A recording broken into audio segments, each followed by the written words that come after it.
Excellent. I heard that as well. So I heard the message about being recorded. Brilliant. Anyway, so welcome to the Get More Paying Clients for Your Coaching Business. This is session number 7. And we're talking about not how to keep clients for 12 months, but what's the first 12 months of a coaching program, coaching relationship, what happens? Because I think one of the things a lot of coaches do, they sell a batch or a bundle of 4 coaching sessions or 8 coaching sessions. It's very, very short term, and it comes to an end, and then people wander off and they leave them to it. The view I've taken, and I think, Sue, I know for you in your practice as well, I think you are more in terms of long-term relationship support. It's not just short term, it's really long-term goals, long-term relationship as well. So we're going to explore some of the tips and ideas around how do you do it? How do I do the same principles I use? I know Gareth as well, and just some tips and ideas. So what's, just out of interest, what's your sort of average retention time for clients in your business, Sue? 7 years. 7 years, right? Okay, great. There you go. That's a pretty, but that's a long time in a good way. It's great, but that is slightly unusual in the coaching world in a good way as well. So what do you guys do? I know I'm with for Kev as well as on the call with us. What's your secret? How do you do that? Because that's very, very good. It's a long time. It's good. Well done, you guys. Okay. Well, the first thing is I position coaching lasts for as long as we both see value. Yeah. So I don't have contracts. It is, they have to be getting value from having me as their coach, investing their time and listening to me and making changes in their business. Yeah. I have to see them actually doing something as a result of our coaching. And that's the one sort of thing I sort of say, if you're not getting value, then I'm not doing something right. Either I'm the wrong coach, or I'm not, because it's when you first start off with somebody, you don't know if you're giving them too much to do or not enough to do. So, it's, guide me. If I'm not pushing you enough, then tell me. So, yeah, and it's very much a case of, I guess, because it's very flexible. So some clients will start off with weekly coaching and then drop down to monthly coaching. Yeah. So the guys I've been with for sort of like 7 years, I know only coach them once a month. Yes. Okay. As a coach, they still come along to webinars and seminars and stuff. Yeah. Because they're still learning. Yes. So, yeah. Yeah. That's, I think, it's quite unusual, I think, but I like the thing you say about and I do a similar type of thing, is I don't have, and Vicky's going to be pulling her hair right now, we don't have agreements or contracts. Well, we do, there's always an agreement to contract, but it's really this, I would say to people, I want to keep my clients, or retain rather than retain my clients on the basis of value rather than a contract that people get irritated with. And similar to yourselves, we do have agreements with people, but it's very much on a sort of month by month or quarterly basis, and providing they're improving and growing and learning and developing. The thing I watch out for, and I thought I'd be interested in your thoughts as well on this, is there's a tendency for some coaches, I think, to have clients who are dependent on them. They need them as a crutch. They can't operate without them. How do you, I know you don't do that, but how do you avoid that, you being a crutch they can't cope without you on?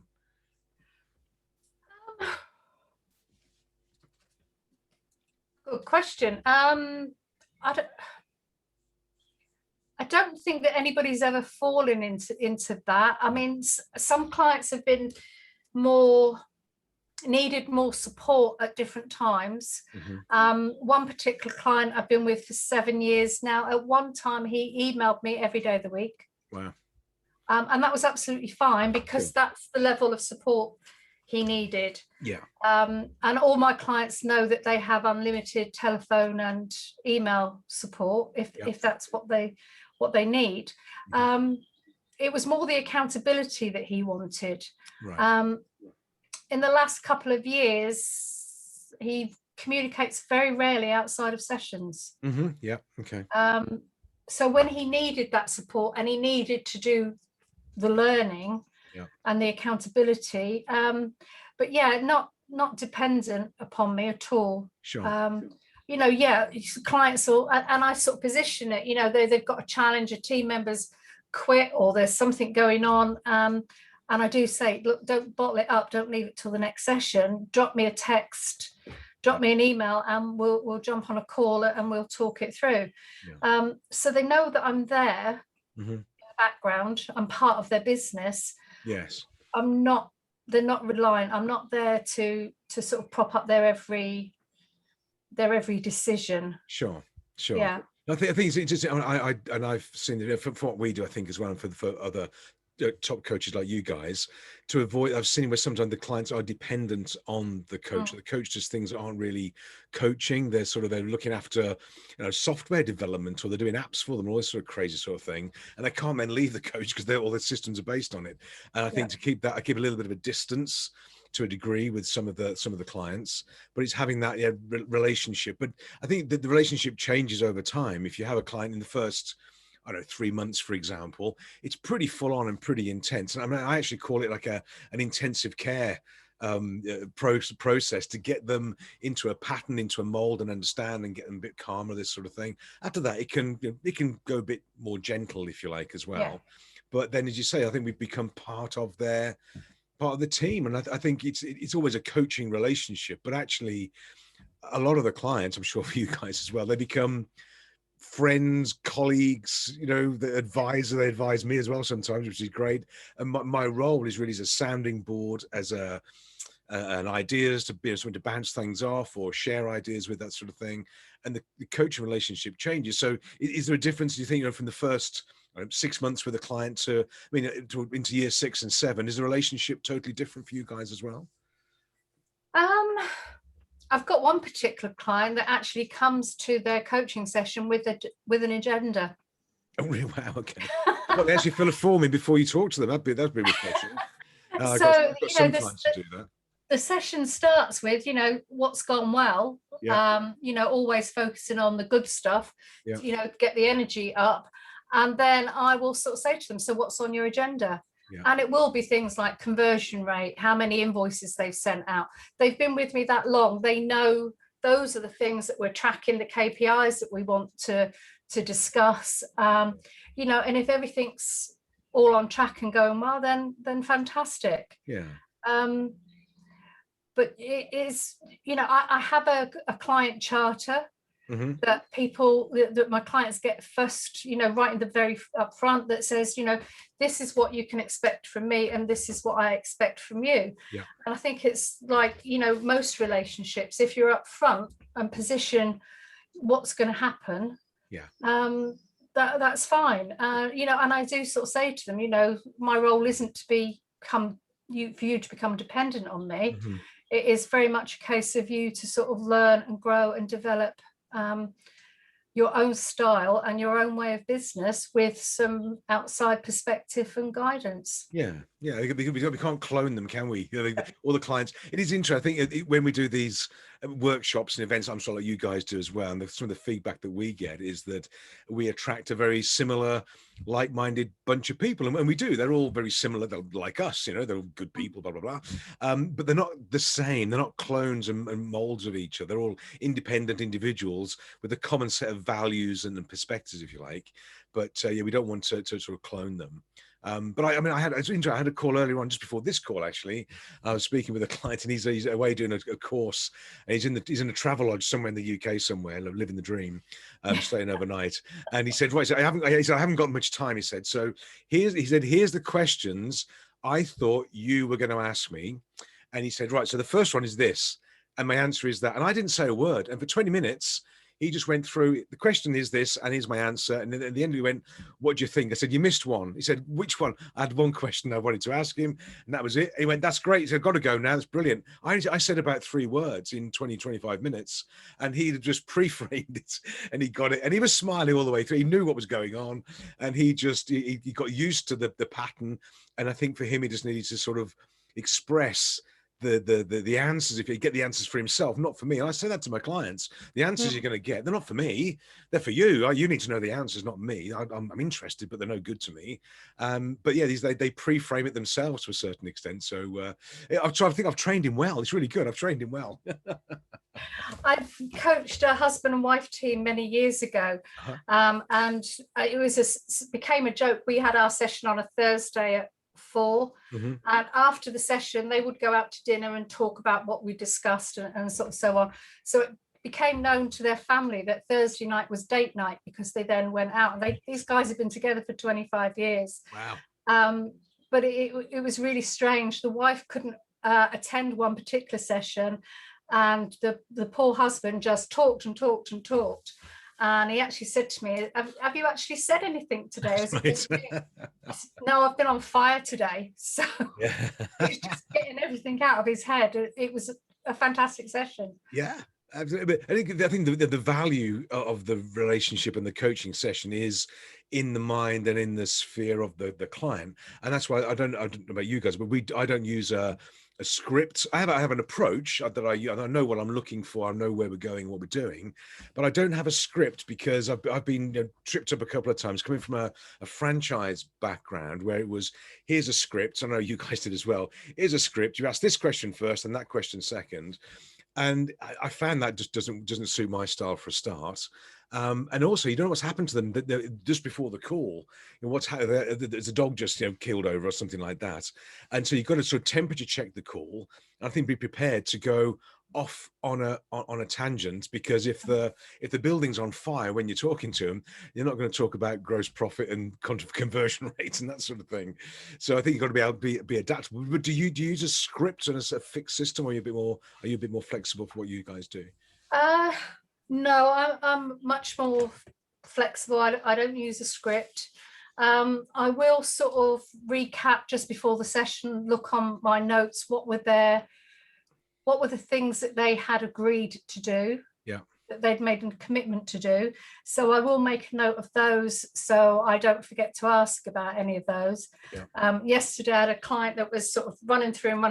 Well, she said, I think we're done. I said, not quite. I've got 2 questions here you haven't answered. Not so quick, exactly. So yeah, and that's what it's all about, is sort of, I don't do scripts and stuff. I know it works for some people and it works very well for them, but I think, as you say, we attract people who are like us. Absolutely. And if I sat there reading from a script, I don't think they'd stick around for too long. I don't think it wouldn't suit me. Again, I suppose for people watching and listening to this, if they need a script, then start with use one by all means, and build a framework. But I do think the best coaches have a framework, but they then can sort of freewheel inside that to a certain extent. And do you find as well, I mean, I know when the coaching first starts, you are finding a level, you're finding a pace, and what people can cope with and what they can't cope with. It's different for everybody, but then it sort of settles down. Do you find that you have a particular sort of question that you will always ask them that makes them feel slightly uncomfortable, to keep prodding them in that sort of way, whether it's to do with, I've got one, for example, I've got one client who is brilliant but refuses to do, there's a video to do, and she's refusing to do the video. She says she's going to do it, and every week there's an excuse for it, why the video's not done, and she thinks I've forgotten. Of course I haven't, and it's on the list, and we're building the pressure now. We're getting up and up and up. But do you find that is what they look for, this sort of accountability pressure as well, they don't get from anywhere else? Yeah, absolutely. Yeah, they do want that. They do want somebody to sort of remind them that they committed to doing something. And it may not be that they do it in a week. It may take them 2 or 3 sessions. But it's all about, to me, it's all about chunking it down. So whatever it is, it's a video. So what's the first thing you need to do for a video? It's go and buy a camera or a sound system, or maybe it's go and get your hair done, or whatever it is. But what are the little steps that you need to do so that you are then comfortable to actually sort of make that recording? I think it would take away the excuses, and I've seen this as well, where people will say, and they recognise sometimes in the conversation when they say, I've had this hanging around for a while, and I've used it as an excuse. I've used it as a crutch. And when it's gone, when the excuses have gone, they sort of break through. Now, they could have done it before anyway, but when we take away the excuses or the crutches or whatever it is, they've got nowhere to go. And they recognize it's a joy to see, because they go, you know what, I've got nowhere to hide now. You know, I've got nowhere to hide.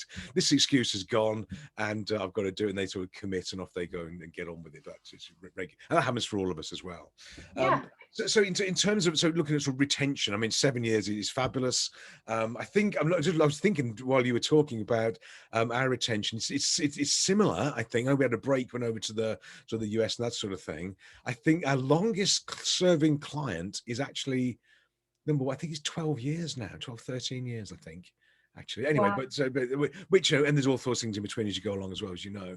What I've found is, from a retention point of view, knowledge is a key driver for them, learning new things, new principles and concepts, either, you know, personal development or business development.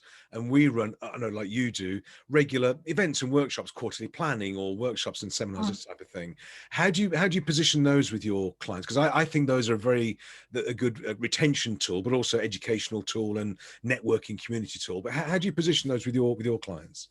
I think it does. I mean, I think everybody, the clients all realize that they are great at whatever it is they do, but they also understand that they don't know that much about growing and developing a business and all the different arms to running the business. So, you know, they put all the different hats on, but they don't necessarily wear them very well. So, you know, it is very much a case of, well, to come along to an event, back in the days when it was over coffee and cake, and learn some stuff in a room with other people. And, you know, it's over coffee and cake where most of the learning actually happened, because people were talking to each other, and for them to actually realize that, you know, they are going to learn something. They're also going to help other people to learn some stuff. You know, we stood at the front of the room, we know some stuff, but they also know some stuff. So it's a two-way thing. And, you know, there are certain, you know, planning days and things like that, certain things that do sort of keep coming around all the time. A big one for us is customer service. You know, I am so passionate about customer service. And one of my clients said to me, this seminar on Friday, it's customer service. And I said, that's right. Well, I've done that one before. I said, you've actually done it several times before. So do I need to come on Friday? I said, have you implemented everything you learned the last time you came? And he said, I'll see you on Friday. There you go. Exactly. That's right. That was it, because there is always something new to learn. And sometimes I sort of think, you know, what are we going to bring that's new about, you know, customer service or planning or whatever it is. But somehow, Kevin is very good at coming up with something new and putting a different slant on everything. So it you know, it works. The customers absolutely love it, and they are really buying into the whole Zoom experience as well. I mean, this is sort of brave new world, isn't it, as well? I think I'd love to get back on stage. We're doing an event in Luxembourg soon, or maybe July time. And I think for the UK, we're going to come back. It's going to be August, maybe September time now, whatever. And as you know, we want to get back together and see you guys and everything like that. We've got clients now that we've never met, which is quite. So they're going to see me go, God, I thought you were taller, or I thought you were shorter or thinner or something when they see me now, I suppose. So being live on stage is going to be key, but also doing a seminar as we're doing here, I think it's absolutely fine as well. And being good from a coaching perspective, being good on stage, able to tell a story, give examples, engage an audience, either live or on Zoom.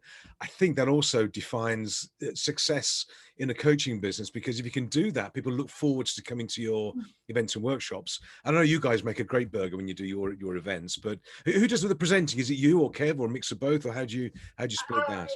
It's usually Kevin. You know, I'm the one at the back of the room making sure that the coffee's on time and all that sort of stuff. You know, giving people directions when they've got lost and all that sort of thing. It is usually Kevin. That sort of said, when there are breakout sessions and over lunch, then that's an opportunity for both of us to sit and talk to people. Yeah. I guess the beauty of what we do is because we both coach and we both have our own clients, but when they come together, we know each other's clients and we know them very well. Sure. So if a client's having a challenge with something, cash flow forecasting, for example, you know, getting Kevin to look at cash flow forecasting, he'd rather put pins in his eyes. So here's, well, you know, you've got a challenge with that. I tell you what, I'm going to get Sue to come out and spend an hour with you and go through it.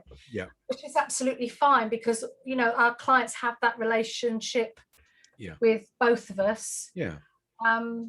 So yeah, I think that really works, and it's a big part of what we do. Well, you guys operate as a pair, don't you? You clearly part of the branding. I've seen your videos, you know, that you do as well, which is really cool. You come as a pair, but also I think, you know, for what, and you know, Lynn is not front of house at all in our business. She doesn't want to be on stage, the last place she wants to be. But we do operate as a pair. Now, Lynn does all the back of all the hard work, arguably, and does all the preparation and planning, that type of thing.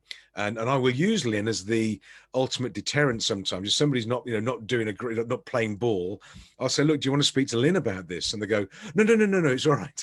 So I can, she's never had to do it, but she wheel her out sometimes as a deterrent. But yeah, but I think the workshops and the events, I think it's good for, you know, community. And you're right, you don't have to give brand new material and content every time. A similar theme, it can be 80-90% what it was before. And they still get, it's like listening to, it was explained to me, one of the guys in the UK came to all our workshops all the time over the years. And I remember saying to him, I said, don't you get bored? Because he wasn't a coaching client, he just came to the workshops. I said, don't you find, he said, no, he said, it's like going to see my favorite rock band, he said, same songs, but I just like listening to them. I get it and I go with it. And it was this, and I thought, wow, it's something that was a learning for me, that because I thought we had to be new and creative and everything shiny and bright. You know, nobody's ever heard of it before every time we do something. And actually, no, you don't. You can use the themes, the concepts, the stories. And I'm sure you guys get this, or Kev gets this as well. People will say to me, you know, tell us a story about the dog or whatever it was. You know, crikey, here we go again. They want to hear the particular story of whatever it is. And it's a little bit like being, you know, like a comedian on stage if you're not careful. But that's all part of the fun, I think. They get to buy into all that we do. But from a retention point of view, I think very, very strong. So if somebody's starting out now, somebody's listening to this and they're reasonably new in sort of the coaching business, or they're starting out in this sort of thing, and they hear you saying we've got clients for retention of 7 years, and they're going to go, flipping heck, I haven't got my first client yet, or I haven't got, you know, whatever it is. What sort of things should they do, you know, in your experience, to be able to start to build the coaching business in the model that you guys have achieved? No pressure. I think being flexible. No pressure. I think being flexible. You know, I think we probably all know some coaches where, you know, you go from step 1, 2, 3, and you follow a sequence. Yeah. Whereas, you know, it's being flexible. It's, yes, we have a system. Yes, we have some stuff, but we're not going to shoehorn you into a box. We're actually going to deal with what's going on for you, while still making sure that we've got a handle on cash flow and all that sort of stuff that we need to do. But yeah, actually, you know, because I think it's important that they actually look forward to their session. Yes. You know, and even if they sort of know they're going to get a kick up the backside, you know, and I make no bones about it. You know, I'm great at giving you a pat on the back, because not many people do pat business owners on the back. However, when needed, I'm quite capable of giving you a good kick up the backside. And in fact, I actually positioned myself at a networking event to say, hi, I'm Susan and I kick backsides. And I got so much interaction from that. It was absolutely unbelievable, because it just shows that you're human and that's what you're there and that's what you're going to do. And they know that you're only doing it with their very best interests at heart. Absolutely. And I think that's part of the thing about long retention. It's they know they can trust you. Yes. They can be open and honest. They don't have to fear holding their hands up to doing anything, because you're not going to sit there and judge and sort of ask them, well, why on earth did you do that? Are you a bit stupid? No. It's very much a case of, well, you know, you're there, whatever's happened, it's okay. So that's what's happened. What are we going to do next? I mean, do you find as well your client, because we think of, you know, business coaching as you and I are in, that it tends to be, you know, all about business and numbers and profits and loss and all this sort of thing, and balance sheets. In my experience, it's probably only 20% of it, if you like, or maybe a third, something like that. A lot of it is to do with their worries, their fears, their mindset, their beliefs, their attitudes, their values, their concerns. They're not, and it's a whole. It's much broader than just the business side of it. But and yet we tend to sell, if you like, numerical results and profits and sales and cash and margin. That's what they tend to buy, and what they get, of course, is they get all that, but maybe they don't realize that we're going to be a bit of psychology as well for them and get them on the catch. But do you find there's that sort of blend of the conversation goes for, you know, the business, absolutely business issues as well, but a lot of sort of personal stuff comes out as well? Absolutely. Yeah. Absolutely. You know, if there's a problem with the business, they don't want to talk to the wife about it, so they talk to you about it, or the husband about it, so they come in and sort of talk to you about it. But also if there's other stuff going on, and let's face it, it's very, very difficult, I think, to separate home and business. Yeah. So, you know, if you're having a bad time at home, you tend to take that to work, and vice versa.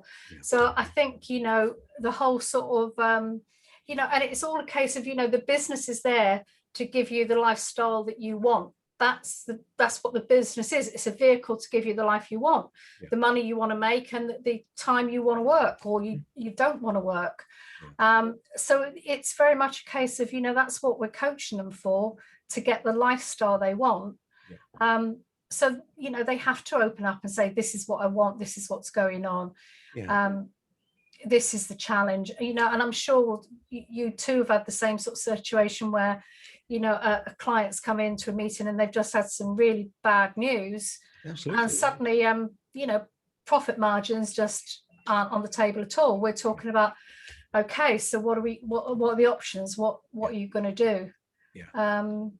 Whether that's in a personal relationship, or I've even had it with a client with a team member, right, who was spitting a dummy out and making unreasonable demands.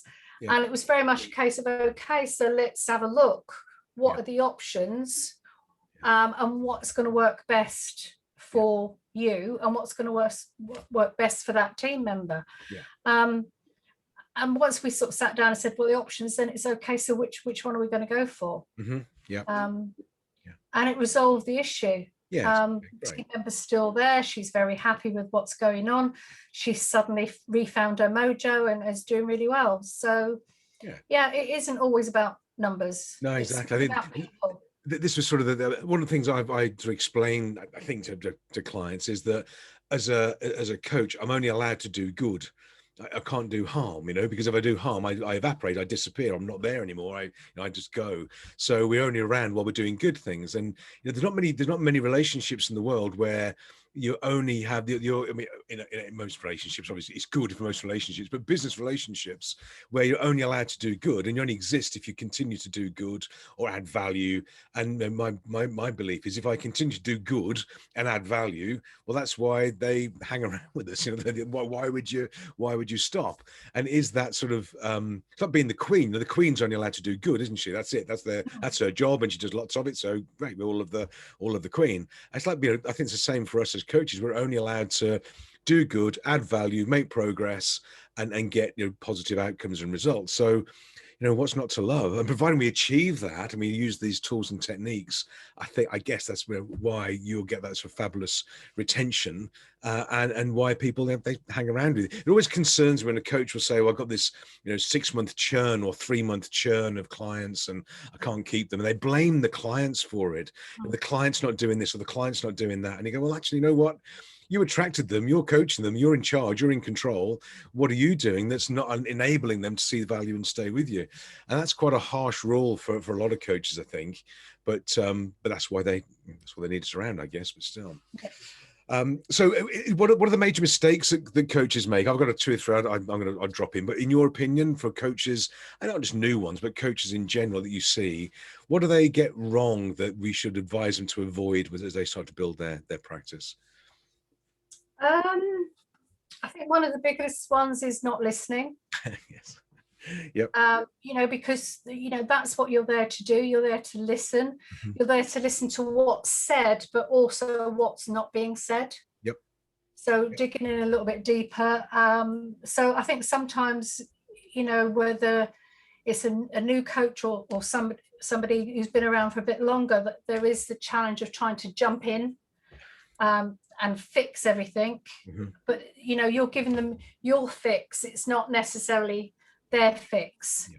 So although you may know what they need to do, you're not there to just sort of stand on a soapbox and preach to them. You're there to actually listen and help them come to their right solution, mm-hmm. a solution that's going to work for them. Yes. So I think sometimes that can be a bit of a challenge, too much telling. Yes. Okay. I noticed as well that coaches, because I listen to some recorded coaching sessions from time to time as well, and you can tell when it's going wrong because the coach will say things like, "What you should do is this." They tell, "Here's what you should do. You do this. You do this. You do this," and they go, "Is that okay?" And the client will go, "Yeah, it's fine. Great. Well, call me next week and we'll review it." And you think, "Crikey, that's not a coaching session. That's just telling them, give them a to-do list, and off you go." And that's never going to work. So when they use this, the languaging can be really key in terms of the use of would, should, must, all this sort of thing, the positioning type language. And it's not easy to get into that pattern to build it in, where to avoid it to a degree, unless they need to be told off, whatever it is. But their choice of language, I think the languaging that coaches use can be very, very detrimental sometimes to the coaching relationship too. Yeah, and it's all about you sort of throw some ideas on into the hat and you talk about them, and then it's, well, based on our discussion, what do you think your next step should be? Yes. Yeah. And then the next step might be a desired outcome, which isn't going to happen overnight. So it's okay. So if that's where we're heading, what are the things you can do this week that's going to move you closer towards that? Do you ever get to the point where I get this occasion, I'm sure you do as well, where the client will say, "Well, what do you think I should do, coach? Tell me what to do and I'll do it." Do you ever get to that point as well, or was it just me? I think sometimes people generally just don't know. Yes, agree. They don't know the answer, and that's when they're looking to you for guidance. And that's what you can sort of offer things that perhaps you have done in the past, or perhaps other clients have done, or, well, one of my clients did X, Y, and Z, and another one did A, B, and C, and that's what worked for them. But sometimes they generally need just that little push, that little spark, because they just generally cannot think of what it is they need to do. Yes. They know they need to do something, but they're just not sure. Yeah, no, I agree. And I think it's interesting to not give them I would say to them, here's a couple of choices, or in my experience, this can work or that can work. I avoid saying, okay, well, the classic will be, I've heard this coach say, well, if it was me, I'd do this. Well, well, they're not you, are they? Of course they shouldn't do that. It's to give some observations, some ideas, some concepts and things that they can choose from. I think you can narrow it down for them a little bit, but at the end they need to choose something. And also found when you explain a concept to somebody, you're on the right track, because they will finish the sentence for you. You say, well, this has happened. You consider this. So they go, oh yeah, that's the thing you want to go, yeah, I understand that. And they go, I'll have to go. And then you've nudged them far enough. And then they choose their own strategy by finishing the words that you're using as well. So you can read all these things into the conversation, perhaps. I think sometimes even when they are really stuck and they don't know whether they want A or B, I've actually said to them, right, okay, have you got a coin? And literally, okay, so A is heads and B is tails, toss the coin. Great. Either you're going to be pleased with heads or tails, or you're going to be disappointed, in which case we know which one that deep down is the one that you really want to go with. Absolutely. That's a great idea. Love it. It has worked. So, for new coaches, make sure you keep some coins in your pocket. That's right. most coaches haven't got any coins, they haven't made any money yet. That's a problem for a lot of coaches. Well, I think at the moment none of us have got any coins, have we? We've not been out spending any money. It's all been outside. This is like being in the. This is we call this Narnia. We're in the closet here at home, and it's great. But I would like to get outside occasionally and have a look around. So we'll see, get out and about soon. But it's easing off now. I know in the UK, you guys are easing off the restrictions a bit now over there. It's getting a bit easier for you, which is great. And I think we're over here, Luxembourg, France. I think we're about, I don't know, a couple of months behind you still. I would have thought something like that. But we're catching you up. I've had my first one. John had his yesterday as well, and he's only 30 something. Right. So we're catching up, which is really great. So great. Yeah, we had our second ones last week. So congratulations, very good. Thank you very much. Excellent. Thanks, Boris. Anyway, we're not going to talk about politics. We're going to avoid politics. Or I mustn't talk about politics. There we go. Okay, Sue, thank you for jumping in. I appreciate it. And great content there, as always. Appreciate your thoughts and observations. We'll open it up because we've got about 15, 20 minutes left. So open it up. Anybody, any questions either for anybody on the call, but for me, for Sue, for Kev, who's he's been quiet for once. You noticed that as well. But anyway, just we've muted Kev. But any questions that you'd like to throw to Sue, to me, or anybody else, just please, unmute and fire away. Who was that you were talking to, Dutch? I don't recognise her. Well, she's out of your league, Governor. She's out of your league. Yeah. That was really good. It's great stuff. It's you always know you can pick on people and they rise to the occasion. It's fantastic. So it's really cool. Any questions? Any questions? I have an observation more than a question. Is that allowed? No, it's just a thought. So you said Vicky's going to hate me for this, but no contract. And I completely agree. From a legal perspective as a lawyer, contracts all the way. But with coaching, I think they can be incredibly off-putting. And I loved Sue's idea of a client charter or a coachee charter. And I mean, really, I touched on the things that you should with a coachee, that, the fact everything's confidential, the fact that this is non-judgmental and it's all meant to be, a fluid process, and that it's a safe space to air thoughts and things like that. But even I don't write it down as a lawyer. So as long as, people don't need to worry too much about that. But I think it's really important to have that early on, just so that people know what to expect, because I've worked with a couple of coachees in the last year that haven't had coaching before, and they had no idea what to expect. Right. So just a little bit of kind of a ground rules, or and actually it was saying, it's a polite and respectful space. If you start swearing at me, the relationship's not going to carry on, that sort of thing as well, which, they smiled at, but they said, okay, I get it now. I understand what's going on here. No, I think it's that sort of positioning and just letting people know this is how we're going to do it. It evolves. I think, with different clients, the relationship is slightly different, in a positive way as well. I have some clients who will come on a very, very quick call every week. It's like 5 minutes. They're on. That's it. Bish bash bosh. Done this. Done that. See you next week. Life's good. Have a nice weekend. I was like, away they go. It's like crikey, like a whirlwind. What happened there? But they're getting value. They're getting progress and getting results, and that's fine. In my mind, I'm wondering, so crikey, that's a bit quick, but they've been with me now for 3.5 years, I think, so it must be okay. Yeah, they wouldn't still be there if you weren't adding value. Exactly. And, I had a client that I frequently spoke to once a fortnight for an hour and a half, and she really liked that. But then she said at one point, do you mind if this week we have 15 minutes every morning at 9 o'clock? And I said, that's fine. Any particular reason? And she said, I've just got a series of difficult meetings, presentations and things, and I just want that 15 minutes for me time effectively in the morning, just to get my head straight.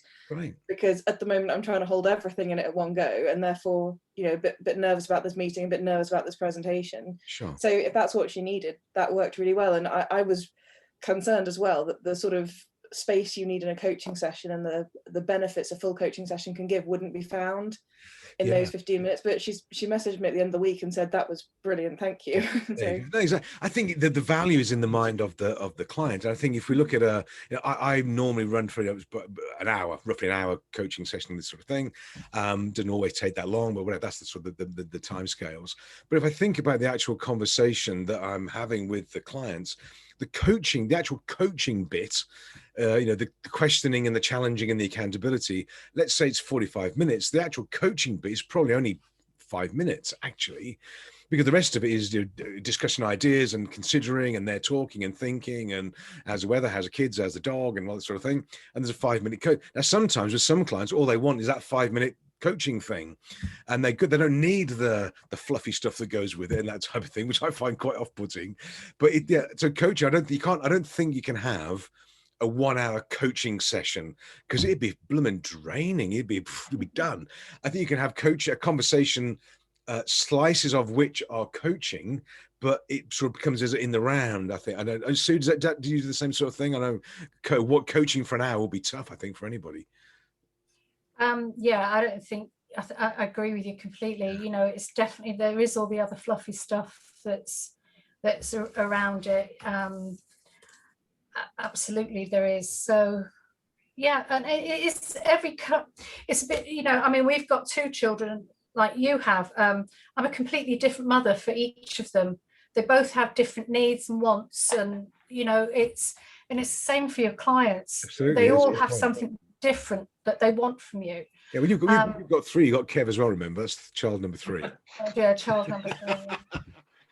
But he's the one that gets more clips. He gets more time out on the naughty step than the other 2. I bet he does. I bet he does. Always has done.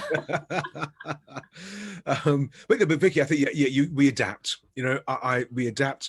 If I've got, and this happens sometimes, a client under particular pressure, we'll do a daily update. I'll say, look, let's get together on Saturday morning when the dust is all settled. Let's have a call on Saturday to go through and review the week and speak on Monday. And we just do whatever it takes to help them through. I don't think we can just say we only have a conversation at 10 o'clock on a Thursday.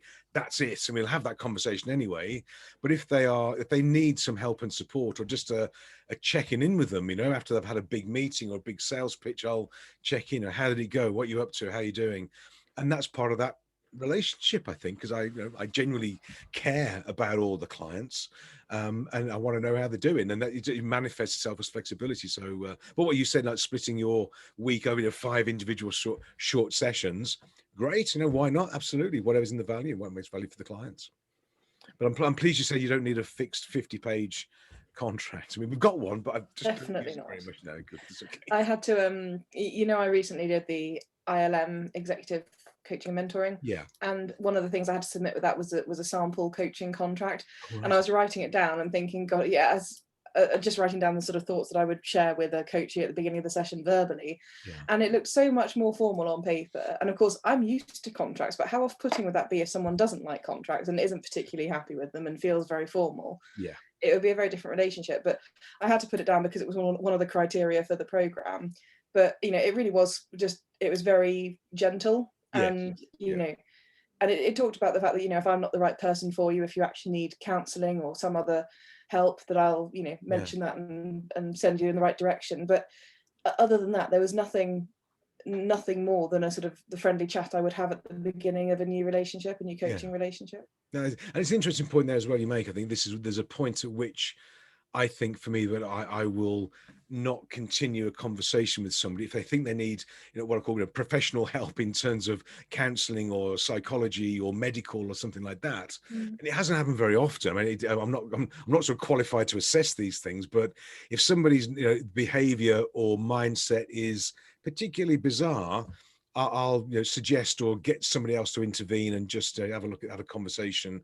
And I've only done it probably, I think maybe 3 or 4 times, and it's not very often, but each time it's been worth it, because they got to a point I couldn't help them. I'm not, we're not medical professionals or anything like that. And we recognize they need some, I say proper, I don't mean that in a negative sense, to coaching, some professional help in a particular field, and I'll refer them straight. And then we've got an obligation to not to go into uncharted territory. We're not psychologists or anything like that, so we've got to really be careful of the borderlines there, I think. Yeah, we shouldn't be dabbling in something that we don't exactly right. know about. No. But understanding at least the signs that this might be beyond a coaching issue is really important. Yes, yeah. When somebody's your own liability and your own insurance, guys. That's right. Lawyer. No, I mean, what triggered it for me when the conversation I was having with this guy some years ago now, and he's not in the network anymore. He was on the call and he was biting his nails, like really badly biting his nails. And I said to him, do you know you're biting your nails? He went, I'm not. I said, yeah, you are. He said, no, I'm not. And he was saying it while he was doing it. He was so tightly wound. and he wasn't sleeping, and it looked like he was about to explode. He was gone red, his complexion. And I said, look, here's my tip.